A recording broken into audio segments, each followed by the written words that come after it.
Highway পুলিশের সাঁড়াশি অভিযানে 3 চাক্কার গাড়ি ধরার হিড়িক করেছেন। আলহামদুলিল্লাহ। কি অবস্থা আছেন বর্তমান সড়ক নিয়ে?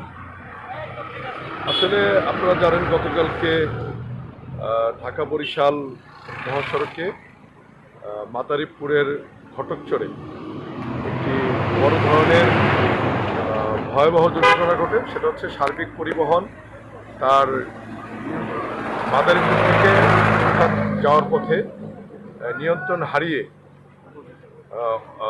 বাম লেন থেকে তার যে সঠিক লেন ছিল সেই লেন থেকে সে ডানে চলে যায় এবং যাওয়ার পরে একটি অটোকে মেরে সে খাদে পড়ে যায়।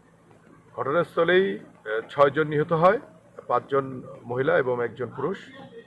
আমরা এই ঢাকা বরিশাল মহাসড়কে যেন কোনো ধরনের আর বড় কোনো দুর্ঘটনা না ঘটে সে লক্ষ্যে আমাদের ইতিমধ্যে আমাদের অভিযান চলমান ছিল, এখনও আছে, সামনেও থাকবে।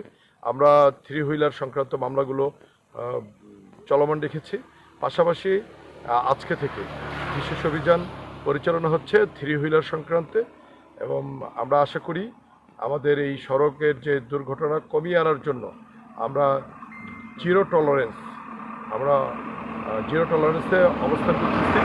পাশাপাশি গতকালকে ঘটনা এবং পূর্বে থেকেই আমাদের মাননীয় police super highway police Madaripur reason Faridpur মহোদয়ের দিক নির্দেশনায় আমরা ঢাকা বরিশাল মহাসড়কে এই অভিযান পরিচালনা করছি। তো সকলের সহযোগিতা পেলে আমরা এই অভিযানটা চলমান প্রক্রিয়া, আপনাদের সকলের সহযোগিতা পেলে আমরা শতভাগ হয়তো পারবো কিনা জানি না, তবে চেষ্টা করব শতভাগ এই নিয়ন্ত্রণে রাখার জন্য 3 হুইলারটা যেন হাইওয়ে না ওঠে। আসলে এটা তো আমাদের পুলিশ বাহিনীর বিষয় না, তারপরও আমি আপনার মাধ্যমে সড়ক যে পরিবহন